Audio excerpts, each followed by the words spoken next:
cross collaboration is very critical. That's why you're seeing partnership between one university and the other to tackle a particular issue. And it's very similar in different sectors. Now, in Kenya, we are talking about the startup ecosystem. And today I have a very heavy panel.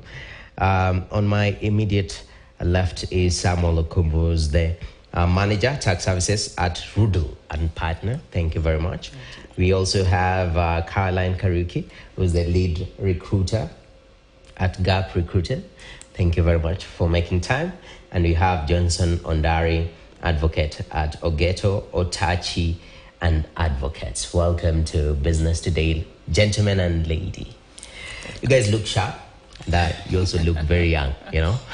It's very encouraging, you know, when we talk about the startup ecosystem in Kenya. First of all, you know, the country, we're seeing a lot of people leaving the country sometimes. People are saying, oh, I'm looking for better opportunities out there.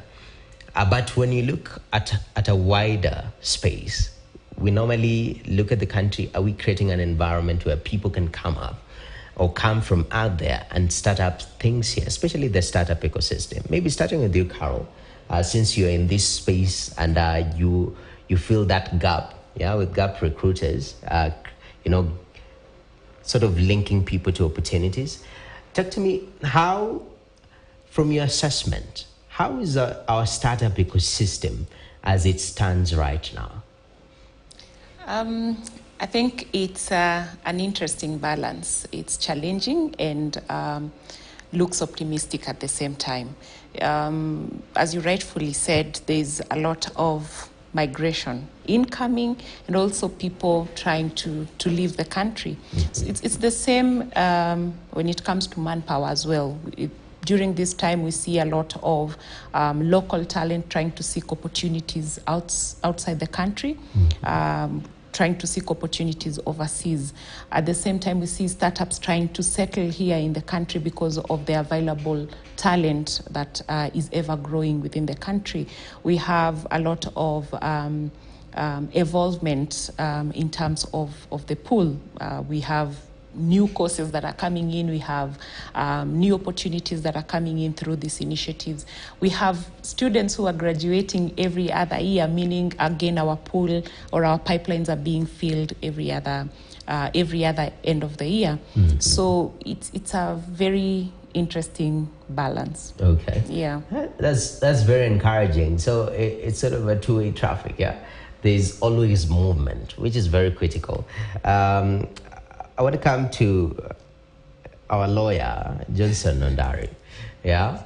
First of all, you say that it's your first TV interview. You look sharp for it, man. That's a very nice thing. Yeah. It's trying, yeah? Yeah, but looking at it, because legally speaking, there are different jurisdictions and how these different jurisdictions marry into each other. It's very interesting. Sometimes it can be encouraging or it can disencourage. Like recently I saw, I think it was the Canadian government. Now they have revamped their rules in regards to students. Yeah. Initially people used to go study, then they get placements, and now they're cutting those numbers down. Now they're preferring people who are doing masters and PhD in comparison maybe with from undergrads moving backwards. So legally speaking, or legally looking at it, first of all, as a country, are we as open as we normally say Kenya is the gateway to Africa, that it makes it very easy for the world to look at the country and say there might be opportunities there and there might not be legal hurdles to jump from the go? Thank you, Noah. I think it's a numbers game as well. When you have extremely advanced economies, you will always have very many factors of competition. And essentially the appeal that Kenya and Africa offer is because Africa is the final frontier in terms of development. Okay, so you have a lot of companies and entities who are seeking to enter or penetrate the markets because of their local attractive legal frameworks that the government is creating as incentives to lure in foreign direct investment. And at the same time, you also have what Carol has mentioned. We have a lot of local talent, which is also easily accessible and manageable.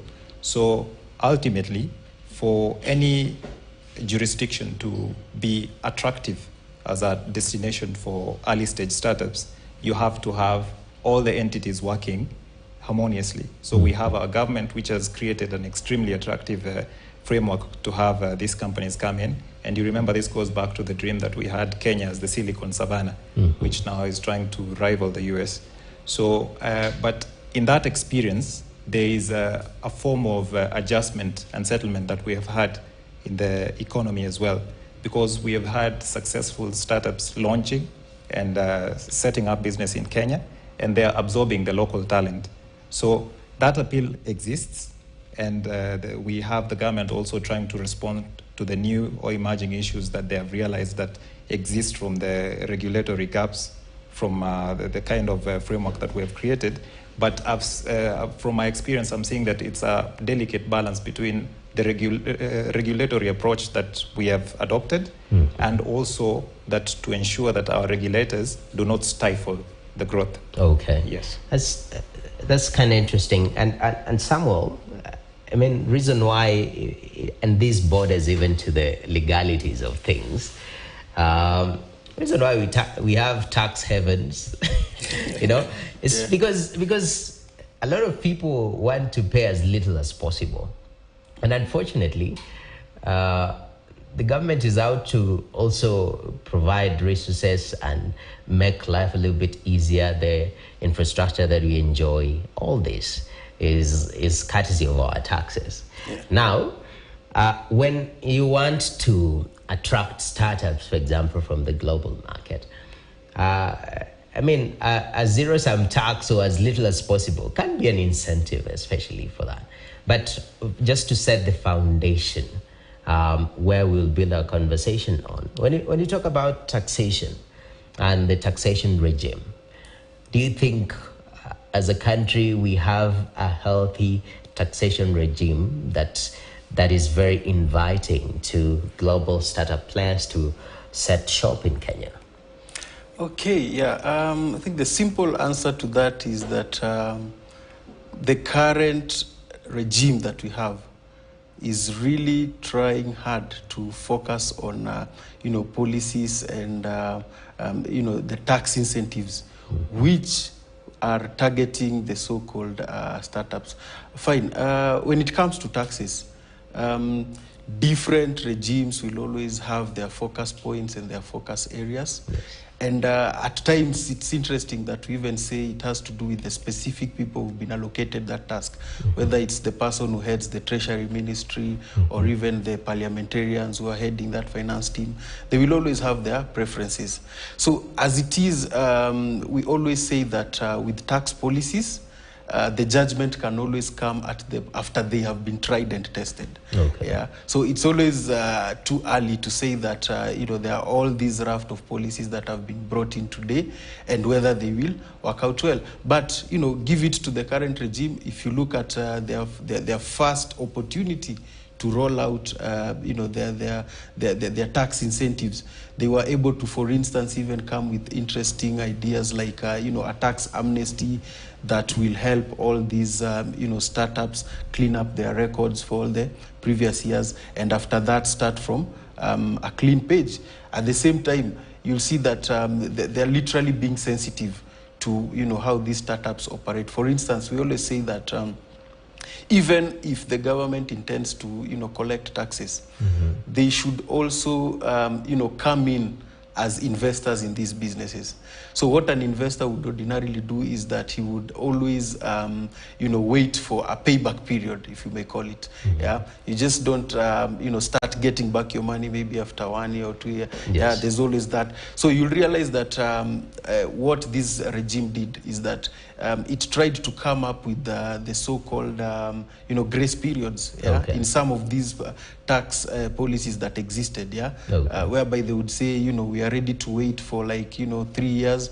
Especially there's a program which they were talking of called the employee share ownership plans, which is usually applied by most startups to just try and motivate their employees to be able to hold on into this startup that we are all trying to build together. So generally, yes, I would say that a number of policies are in place, but it's a matter of time. Definitely. Yeah. And talking about time, we want to take a short break. Since we've laid the foundation where we are going to build this building, from the second part, we look at the very specifics, talk to the startups out there regards to the potential within to be able to access labor. First of all, will be able to tell us that legally, what are they supposed to do to be able to set that foundation, and even the taxation regime, what should they be very aware of to be able to come set up shop in Kenya so that we can create employment for our people, right?